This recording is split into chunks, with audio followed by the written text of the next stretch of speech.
The cold afternoon hung over the back gate of the Whitlock estate when a 12-year-old black boy stopped his bike and spoke words no one there had ever heard. "I can make you walk again," he said calmly, "if you give me the food you throw away." Catherine Whitlock looked down from her wheelchair and laughed, the kind of laugh that only comes from money and power. "Do you really think a slum kid like you has something my $15 million couldn't buy?" Her voice was sharp, loaded with class and race, meant to cut him down where he stood. But Elijah Carter didn't flinch.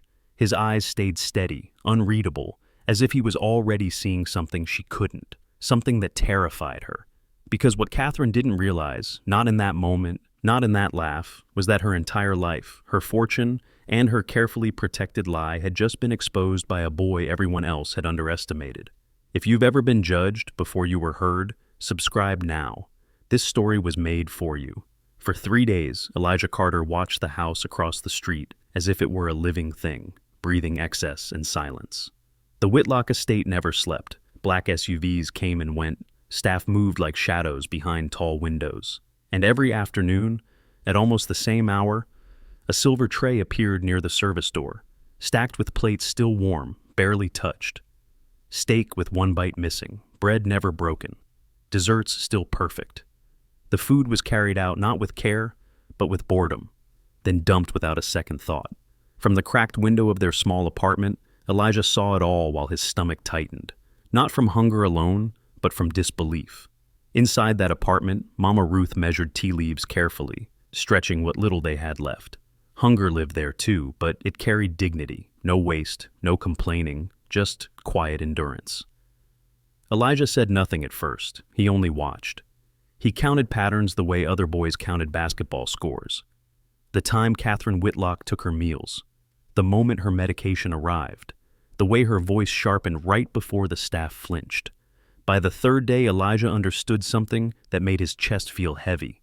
That food wasn't being thrown away because it was unwanted. It was being thrown away because it didn't matter. When he finally crossed the street, his steps were steady. He didn't sneak. He didn't rush. He knocked the service door the way Mama Ruth had taught him, once, then again, respectful but firm. When Catherine Whitlock rolled into view, framed by marble and glass, she saw only what she expected to see. A poor black boy at the wrong door. She was already tired, already annoyed, already convinced the world existed to serve her inconvenience. She told him about the doctors before he could finish his sentence, about Europe, about private clinics, about the $15 million she had spent chasing a cure that never came. Each number landed like a warning. Each word was meant to remind him of the distance between them. But Elijah listened the way healers listen, not to impress, not to argue, but to notice what others missed. When he spoke again, his voice was calm. He mentioned the pills she took every day at 2 o'clock, the way her legs always felt cold, even in summer, the pain that worsened at night, not in the muscles, but somewhere deeper. Catherine's smile froze just for a moment. It was small, almost invisible, but it was there. For the first time in years, someone wasn't begging her, flattering her, or billing her. Someone was seeing her, and that frightened her more than any diagnosis ever had. Elijah didn't raise his voice. He didn't argue. He didn't challenge Catherine Whitlock the way grown men with degrees and titles had done before. He simply shifted his weight slightly and looked at her legs, not with pity, but with precision. He spoke the way someone speaks when they are already certain. "You're not paralyzed the way they think you are." The words landed softly, but they carried weight. He explained how her feet stiffened when she was angry, how her calves tightened when her voice rose, how the muscles responded before she even realized they had. "Real paralysis doesn't flinch," he said quietly. "Fear does." Catherine's fingers tightened around the armrests of her wheelchair. For years, doctors had circled her body with machines, scans, wires, and cold metal tables. They talked about nerves and damage and permanence. None of them had ever described her the way this boy just had, as if he were reading a language written beneath her skin. Elijah spoke of pseudo-paralysis, of trauma that builds walls inside the mind, so convincing the body obeys them. He didn't sound proud, he didn't sound angry. He sounded like someone stating a fact that had been waiting too long to be acknowledged. For a split second, Catherine forgot who she was supposed to be. Her breath caught. Her eyes darted away, then back. Panic rose fast, sharp and humiliating. "Enough," she snapped, her voice cracking where it never had before. She slammed the door so hard the glass rattled, cutting the conversation off like a gunshot. The silence that followed was louder than the insult she had thrown at him moments earlier. Elijah stood there long enough to feel the truth settle. He had seen it. Not just the reaction, but what lived underneath it. Fear. Not of a disease, but of exposure. As he turned away from the estate, he understood something most people learn far too late. When power laughs at wisdom, it's usually because it recognizes it too clearly. Underestimating a poor child wasn't just Catherine Whitlock's habit. It was her first and most dangerous mistake. That evening, the small apartment felt different, as if the walls themselves were listening. Mama Ruth sat by the window where the last light of day slipped across her hands that had carried more history than most textbooks ever would. Elijah told her everything, every word, every reaction, every flicker of fear he had seen in Catherine Whitlock's eyes. Mama Ruth didn't interrupt. She never did when something important was unfolding. When he finished, she nodded slowly, not surprised, only thoughtful, as if a long circle had finally closed. She began to speak about the women who came before her, healers whose names were never written down, but whose knowledge survived anyway. Women from the Deep South who learned to read bodies when no one would read books to them, who listened to pain the way others listened to prayer. Her grandmother, and her grandmother before that, understood that illness was not always broken flesh. Sometimes it was broken safety, broken trust, broken memories that had nowhere to go. Mama Ruth explained how she herself had been told she had months to live, how machines and charts had failed her, and how the old remedies, the quiet observations, and the patience of those women had given her years back instead. She spoke of pseudo-paralysis not as a trick, not as weakness, but as protection taken too far. The mind, she said, can build cages stronger than iron when it believes stillness is the only way to survive. The body obeys because it thinks it must. Trauma doesn't shout, it settles in. It convinces muscles to forget what they know. And when doctors refuse to look beyond what they can measure, those cages remain locked. Mama Ruth had seen it before in hospital corridors. The sus corridors where poor patients were sent home unheard while their pain grew heavier inside them. As Elijah listened, the picture became painfully clear. Catherine wasn't trapped by damaged nerves or failed surgery. She was trapped by fear, by guilt, by a life built on lies she could never afford to confront. Her wheelchair wasn't just metal and rubber, it was a shield. And suddenly, Elijah understood the weight of what he had stepped into. Healing her wouldn't be about making her stand. It would be about asking her to face everything she had buried to stay seated. And for the first time, he realized that the most dangerous prisons are the ones the mind builds so well. The soul forgets the door was ever open. Power doesn't always strike with fists. Sometimes it smiles, picks up a phone, and lets other people do the damage. Catherine Whitlock didn't sleep much after that encounter. The boy's voice echoed in her head. Calm, pribal, impossible to dismiss. By a morning, she had decided to do what she had always done when something threatened her control. She investigated. A quiet call to her personal assistant was all it took. Elijah Carter, 12 years old, lives in Oak Ridge Projects. Scholarship student, no criminal record. A clean file, too clean to be comforting. Catherine scoffed, but her fingers lingered on the page longer than she meant them to. By noon, the calls had begun. The first went to the private schools that proudly displayed her foundation's name. On its donor wall, her tone was polite, concerned, carefully offended. She spoke of boundaries, of inappropriate behavior, of a scholarship student forgetting his place.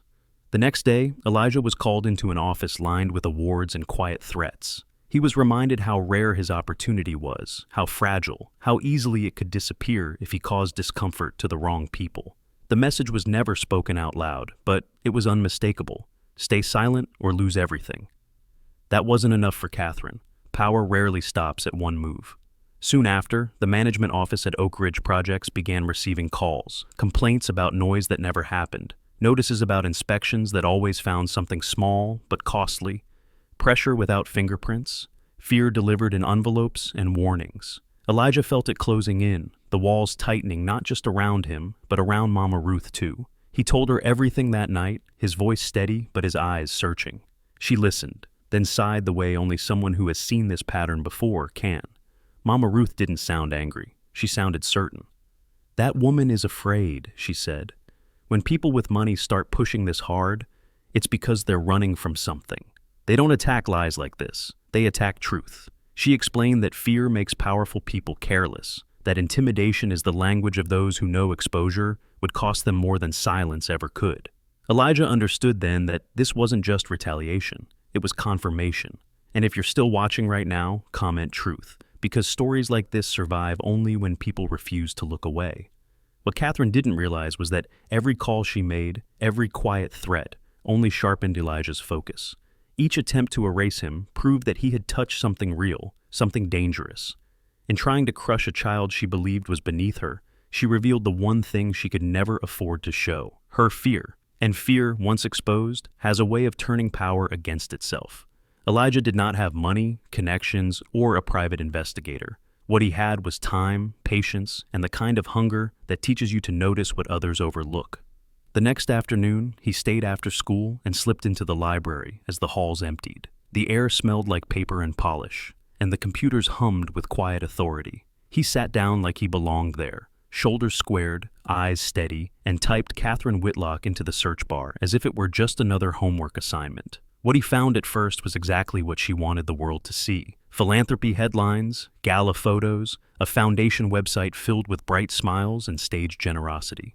Wealth polished into a brand. Then Elijah went deeper, past the first page, past the flattering articles, past the press releases that read like scripture for the rich. He searched old property records, archived society, columns, legal filings most people never bother to read.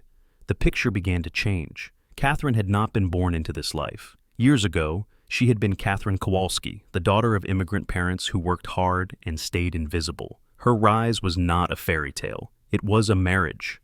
A wedding announcement tucked into an old newspaper like a quiet transaction. She married Edward Whitlock III, heir to a family fortune built long before anyone asked uncomfortable questions about where old money came from. Elijah kept reading, his jaw tightening, as details stacked up like evidence.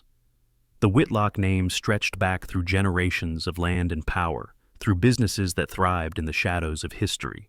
And there was something else, a timeline, clean dates, sharp turns. Catherine Whitlock was declared paralyzed after a crash that happened exactly one day after a report surfaced about Edward preparing to file for divorce. One day, not a month, not a year. One day, as if the universe had dropped a perfect excuse into her lap at the last possible moment. Elijah stared at the screen until the words blurred, then forced himself to look again. He searched for Edward. The results were thinner, a brief obituary, a respectful paragraph about a tragic loss. But the silence around the details was loud. 2 years after the accident, Edward Whitlock died after what was described as a sudden heart event. No long illness, no years of decline, just a collapse, a hospital stay, and then a funeral polished to perfection. Elijah found a court notice buried in legal archives. The will had been revised shortly before Edward died, signed while he was hospitalized, while he was heavily medicated, while his signature might have been more suggestion than consent. The estate, nearly all of it, went to Catherine.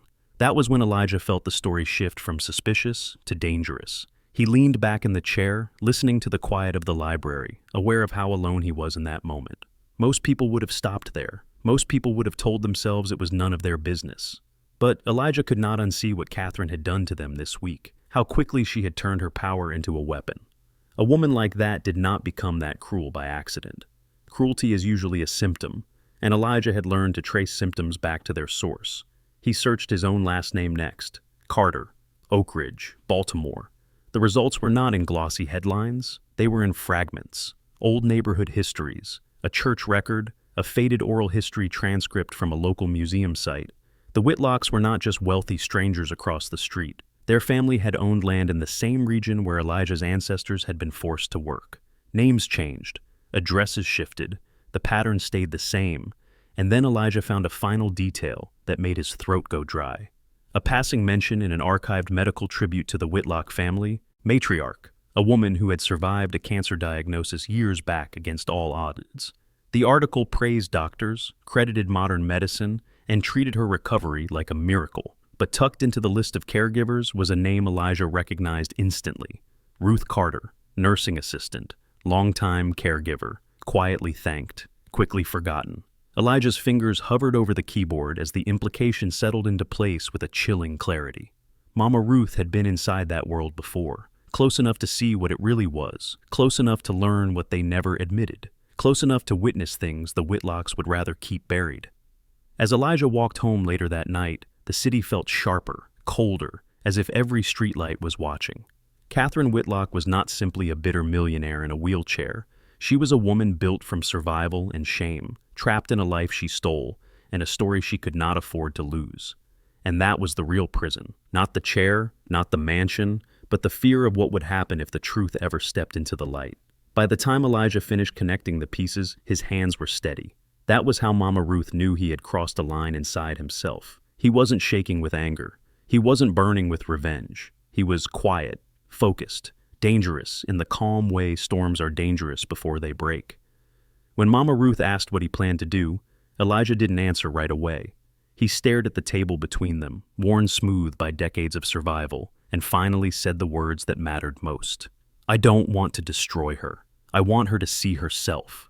Mama Ruth searched his face, reading not just the boy he was, but the generation standing behind him. She nodded once. "That's harder than punishment," she said, "and far more painful." Elijah understood that healing was never about humiliation. Revenge is loud and temporary. Truth is quiet and permanent. Catherine Whitlock had built her life on never having to look inward, on surrounding herself with people paid to confirm her version of reality. Elijah wanted to remove the mirrors she controlled and force her to face one she couldn't buy. Over the following days, he watched her again, but now with full understanding. Every insult she hurled at her staff, every phone call meant to intimidate, every attempt to erase him from her world only tightened the pattern he already recognized. This wasn't strength, it was panic dressed up as authority. A woman who truly believed her lie wouldn't need to defend it so aggressively. Catherine's cruelty had become reflexive, almost desperate, as if she sensed the walls closing in and couldn't stop striking at anything that moved. Elijah noticed how her voice rose when she felt cornered, how her hands trembled just slightly when she thought no one was watching. He saw how the wheelchair became more than a seat, how it became a performance she slipped into and out of depending on the audience. Each observation confirmed what Mama Ruth had taught him. The body follows the story the mind tells it. Catherine's story was unraveling, and her body didn't know which version to obey anymore. Mama Ruth warned him carefully. "When you expose someone like her," she said, "you don't just challenge a person. You challenge a system that protected her." Elijah knew that.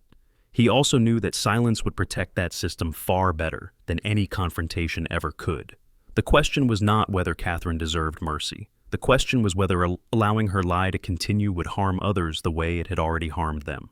The decision came quietly, without drama. Elijah realized that confronting her privately would only give her space to deny, to pay, to bury the truth deeper. What needed to happen had to happen in the open, in the place where her power was strongest. Only then would it mean something. Only then would it break the illusion she had spent years maintaining. He wasn't planning a spectacle. He was planning a reckoning. That night, Mama Ruth opened an old leather case she hadn't touched in years. Inside were documents, notes, records kept not out of bitterness, but out of discipline. "Proof has weight," she said softly, "and when the truth finally stands up, it doesn't need to shout." Elijah listened, absorbing every word, every warning, every lesson passed down through voices history never credited. Outside, the city moved as usual. Cars passed. Lights flickered. Catherine Whitlock sat in her mansion, certain she was still in control, still untouchable. She didn't know that the boy she had laughed at was no longer asking for leftovers. He was preparing to give her exactly what she had avoided for 8 years. A moment where she would have to stand face to face with herself. And once that moment arrived, there would be no chair, no fortune, no title strong enough to hold her upright. On a quiet Sunday morning, when the Whitlock estate expected nothing more than silence and obedience, the front doorbell rang. Not the service entrance, not the side gate, the main door. The sound cut through the marble halls like a challenge. When Catherine Whitlock ordered the door opened, she was prepared to see security, staff, maybe another inconvenience she could dismiss with money. She was not prepared to see Elijah Carter standing straight on the front steps, calm as ever. Beside him stood Mama Ruth, dignified and unshaken, and behind them, a woman Catherine had hoped never to see again, Dr. Eleanor Brooks. Catherine's smile appeared on instinct, brittle and forced. "What kind of game is this?" she snapped. "I've called security." Elijah met her gaze without flinching. "Go ahead," he said softly. "They'll want to hear this too." Mama Ruth stepped forward and spoke Catherine's real name, the one she had buried decades ago. Catherine Kowalski, born to immigrant parents, married into power. The sound of it drained the color from Catherine's face. That name had not crossed her lips in years. Dr. Brooks opened a worn folder and began to speak with clinical precision. The accident that left you paralyzed happened one day after you learned your husband was preparing to leave you. One day. Your neurological scans have always shown normal activity. You paid me to hide that. $5 million to confirm a paralysis that never existed. Catherine laughed too loudly. You can't prove that. Elijah reached into his jacket and removed a small recorder. Your house can, he replied. The security system you installed to watch everyone else recorded more than you realized. Her own voice filled the room, sharp and desperate, bargaining with doctors, begging them to keep the diagnosis unchanged. If he finds out I can walk, I lose everything. Double the fee. Catherine lunged forward, screaming for it to stop, but the sound didn't obey her anymore. Then Elijah did something worse. He played the videos, grainy footage from hidden angles, Catherine standing from her chair late at night, walking through her private gym, dancing alone in a room she thought no one could see. Each clip stripped another layer of performance away. The room felt smaller with every second. Dr. Brooks didn't stop. Edward Whitlock's medical file appeared next. A will altered while he was sedated, signatures signed under medication, a death certificate confirmed by the same doctor paid to confirm the fake paralysis. Dr. Brooks's voice wavered. She blackmailed me, threatened to expose everything if I didn't comply. Mama Ruth spoke then, her voice steady with experience. Edward Whitlock didn't die of natural causes. He was poisoned. Digitalis, slow, clean, made to look like a heart attack. Catherine collapsed back into her wheelchair, her mask finally shattered. He was going to leave me with nothing, she cried. I gave him everything. Elijah stepped closer, his voice calm but unyielding, and now the truth is asking for everything back. Get up, Catherine. We know you can. I can't, she whispered. Elijah raised his voice just enough to break her reflex. Stand up. Her body reacted before her mind could stop it. She rose from the chair, shaking, exposed, standing in the center of the room where her lies had ruled for 8 years. No one spoke. There was nothing left to say. Mama Ruth placed documents on the table, copies already sent to authorities. Insurance fraud, medical falsification, tax evasion, first-degree murder. The sound of sirens began to approach in the distance. Catherine looked around the room, finally understanding what she had lost. How did a child do this to me? She asked, her voice hollow. Elijah answered without triumph, without anger. You underestimated someone who learned early that survival requires truth, not privilege. As the doors closed behind her and the illusion collapsed completely, the mansion stood silent, emptied of power, stripped of the lie that once held it upright. 6 months later, the Whitlock estate no longer stood as a monument to silence and control. The iron gates were open now, not to luxury cars, but to children, elders, and families who had once walked past those walls, believing they did not belong.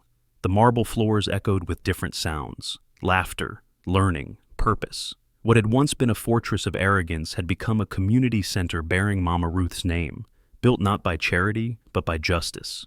Rooms that once hosted private dinners now held classrooms. The house that fed one woman's pride now fed an entire neighborhood's future.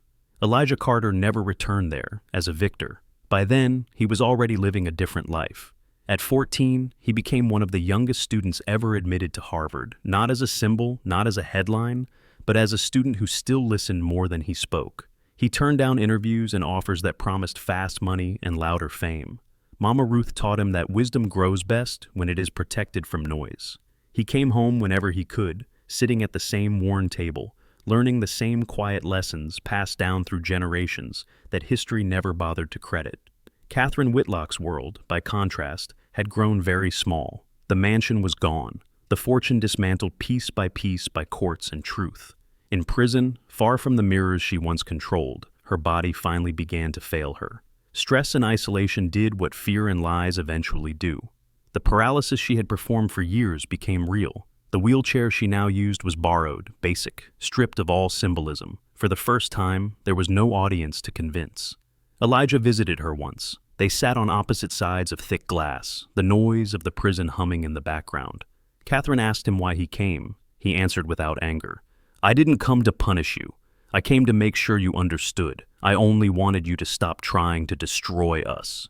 She looked at him then, not as a threat, not as a child, but as the mirror she had avoided her entire life. And in that moment, she understood how small arrogance becomes when it finally faces truth. This was never just a story about a boy and a woman. It was about what happens when society ignores wisdom because it comes from the wrong place, the wrong voice, the wrong skin. Arrogance always believes it is untouchable, until it meets patience, until it meets truth, until it underestimates the very people it taught itself to dismiss. If this story made you pause, reflect, or see the world a little differently, take a moment to like, subscribe, and comment. There are still countless stories of quiet intelligence waiting to be heard, and sometimes the most powerful healing begins simply by choosing not to look away.